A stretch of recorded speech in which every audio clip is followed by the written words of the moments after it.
첫 번째로 무릎이 왜 아픈지 정확한 진단을 받는 것이 가장 중요합니다. 60대 이후 무릎 통증의 흔한 원인은 퇴행성 관절염, 연골이 닳는 병, 반월 상년골판, 무릎 쿠션, 손상, 인대 손상, 점액낭염, 힘주렴 등이 있는데 겉으로 느끼는 통증만으로는 구분이 잘 안 됩니다. 그래서 수술을 고민하기 전에는 최소한 엑스레이로 관절 간격, 뼈 모양 확인, 필요시 MRI로 연골, 인대, 연골판 상태 확인, 체중, 다리 정렬, 휘어짐, 걸음걸이 평가. 이 세 가지는 꼭 점검받으셔야 합니다. 특히 나이도 있는데 그냥 인공관절 해야지 이런 식으로 나이만 보고 결정하는 건 위험합니다. 같은 60대라도 연골이 조금만 다른 분, 거의 다 닳아서 뼈끼리 부딪히는 분의 치료 방법은 완전히 다르기 때문입니다. 이 영상의 내용은 일반적인 정보일 뿐이고 본인 상태에 맞는 정확한 진단과 치료 계획은 반드시 정형외과 전문의와 상담해서 결정하셔야 합니다. 두 번째는 수술 말고 할 수 있는 것들을 다 해봤는가입니다. 퇴행성 무릎 관절염이라고 해서 모두 수술이 필요한 것은 아닙니다. 실제로는 다음과 같은 보존적 치료만으로도 통증이 많이 줄어드는 경우가 많습니다. 체중 조절, 체중 1kg 줄면 무릎에는 3-4kg 이상 부담이 줄어듭니다. 근력 운동, 허벅지 앞, 옆, 엉덩이 근육을 키우면 관절이 덜 아픕니다. 약물 주사, 소염진 통제, 히알루론산 주사 등 반드시 의사와 상의. 생활습관 조정, 오래 서 있기, 쪼그려 앉기, 계단 오르내리기 줄이기. 수술을 고민하기 전에 최소 몇 달간은 1. 체중 관리 2. 근력 강화 운동 3. 생활습관 조정 을 꾸준히 해보고 그래도 일상생활이 힘들 정도면 그때 수술을 진지하게 논의해도 늦지 않은 경우가 많습니다. 다만 약물 복용이나 주사치료는 개인별 금기사항이 있을 수 있으니 반드시 담당 의사와 상의해서 결정하셔야 합니다. 세 번째는 언제 수술을 해야 하는지 수술 시기 기준을 아는 것입니다. 일반적으로 인공관절 수술을 고려하는 기준은 다음과 비슷합니다. 약, 물리치료, 운동을 해도 통증이 계속 심하다. 밤에도 아파서 잠을 깨거나 가만히 있어도 쑤신다. 100에서 200m만 걸어도 무릎이 너무 아프다. 계단을 거의 못 오르내리거나 생활이 크게 제한된다.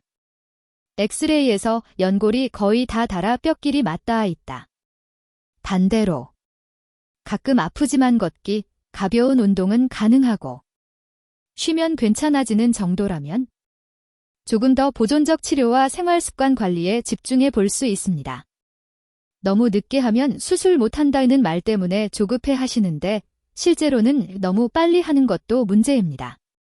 통증과 기능 제한, 검사 결과를 종합해서 담당 의사와 충분히 상의한 뒤 결정하는 것이 좋습니다. 네 번째는 인공관절 수술에 대한 기대치를 현실적으로 아는 것입니다. 많이들 인공관절 하면 새 무릎 되는 거지 라고 생각하시는데 통증은 대부분 많이 줄어들지만 20에서 30대 건강한 무릎처럼 되는 것은 아닙니다. 알아두셔야 할 점은 무릎을 꿇고 앉거나 쪼그려 앉는 동작은 여전히 어렵거나 제한될 수 있고 무거운 짐을 들고 계단을 자주 오르내리는 생활은 계속 피해야 하며 인공관절도 평균 15에서 20년 정도 수명이 있어 너무 젊은 나이에 하면 나중에 재수술 가능성이 생긴다는 것입니다. 그래서 수술 후의 삶이 얼마나 움직이고 싶은지, 어떤 활동을 꼭 하고 싶은지, 직업, 집 구조, 엘리베이터, 계단 유무와 맞는지 미리 생각해 보는 것이 좋습니다. 다섯 번째는 수술 후 재활 계획을 미리 생각해 두는 것입니다. 무릎 수술은 수술실에서 끝나는 것이 아니라 수술 후 몇 달 동안의 재활이 정말 중요합니다. 보통은 수술 직후 보조기, 보행기, 목발을 이용해 서는 연습, 1개에서 3개월 관절이 굳지 않도록 굽혔다 펴는 운동, 허벅지 근력 운동, 3개월 이후 평지 걷기, 가벼운 실내 자전거, 계단 연습. 이런 과정이 단계적으로 진행됩니다.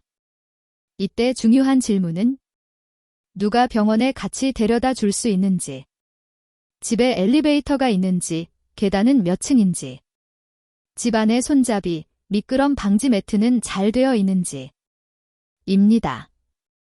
수술을 결정하기 전에 수술 후 3개월 동안 나는 어떻게 지낼 것인가를 구체적으로 그려보면 준비도 훨씬 잘 되고 회복도 빨라집니다. 6번째는 수술 전 후 모두 중요한 운동 전략입니다.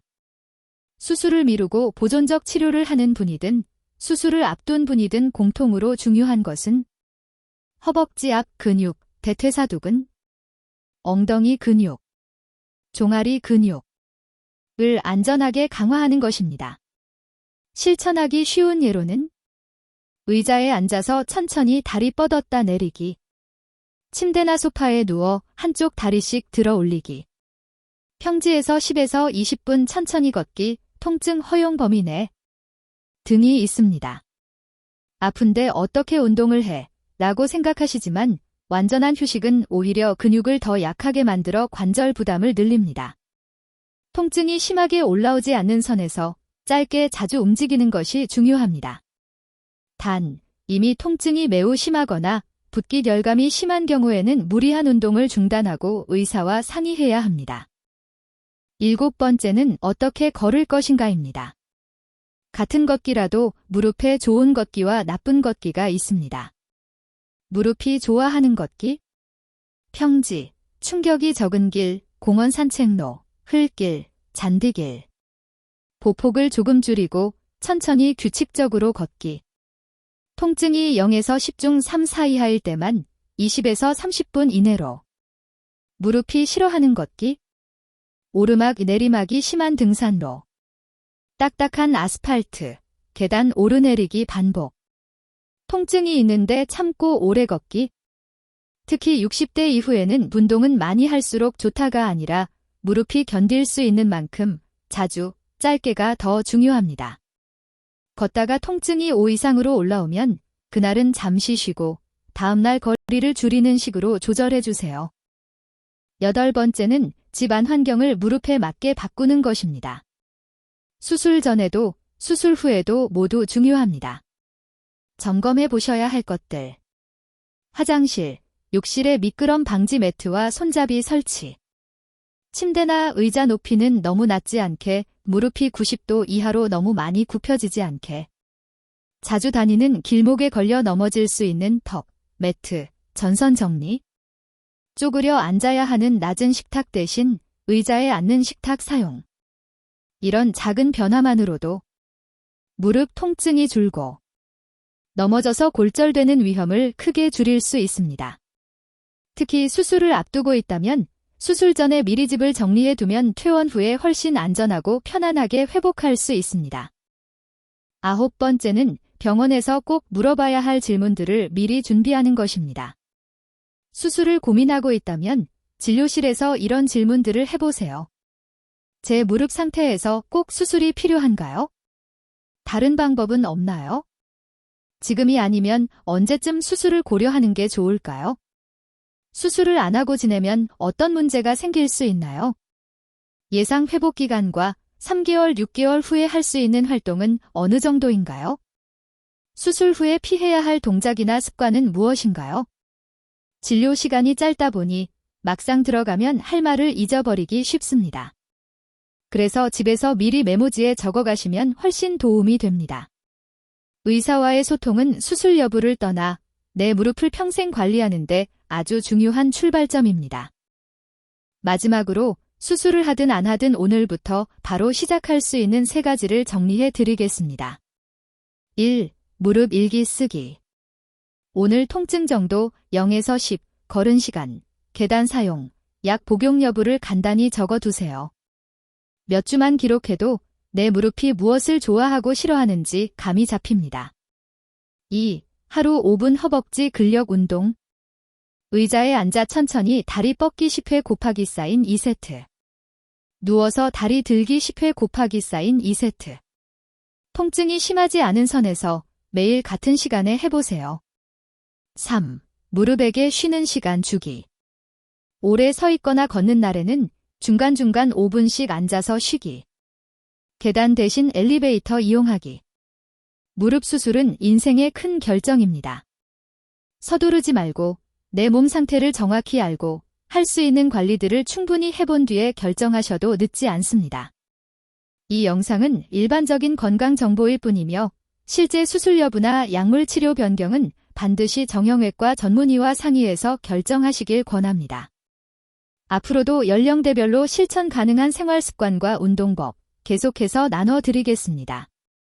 구독과 알림 설정해 두시면 무릎 건강에 도움이 되는 다음 영상도 놓치지 않으실 거예요.